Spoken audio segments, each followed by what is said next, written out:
guys, good morning, welcome back to my channel. For today's video, we are going to pull and review another collection of lingerie panty.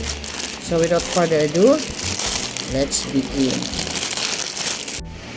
This is my new collection for today. Look at this, wow, very see-through. Look at this lingerie, ang ganda and so tiny. Pink lingerie panty. Look at this. Wow, see-through. Oh. Yung tahi niya, okay naman siya. Nice yung kanyang tahi. Pati yung design na embroidery na with flower and pearl. Perlas ng silanganan. Ayan. Ganda po ng tahi nito. Kaya lang, kung mapapansin nyo, parang baliktad siya. Pero siguro ginawa nilang style to. Dapat yan ay ito ang harap. Ayan. Yan ang harap dapat. Ganyan. Yan. Kaya lang binago nila. Ginawa nila. Inilabas nila yung tahi. Ayan. But good. And then dito yung crotch niya.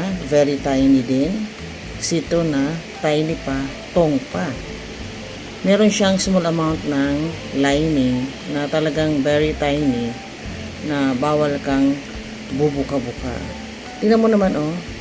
Pero alam mo good din to na dito ang nagiging lalapat sa ating balat dahil ito mas okay.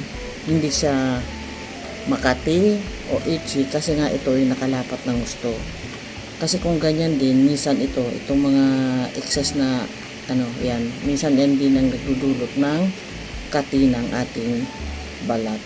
Lalo na ito ay isang tong panty. And also this, sa likod niya, see-through din, lace lang siya at nakalagay dito ay Cosabelia. Ayan, so ganyan yung kanyang back view, very tiny, and this is a front view. Ang ganda oh. Tingnan mo naman. Tiny tong see-through tong panty. Oh, nice. Beautiful. So, sa quality, good. Bibigyan natin siya ng rate na 1 to 10 is perfect 10 dahil napakaganda ng kanyang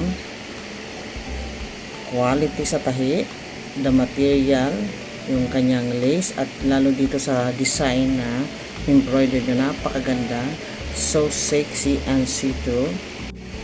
So doon sa mga may almo, hindi ulit pwede dahil ito ay isang tong panty.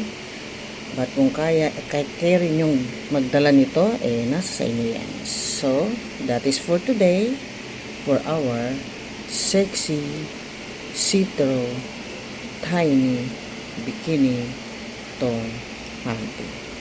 Thank you for watching. Bye-bye.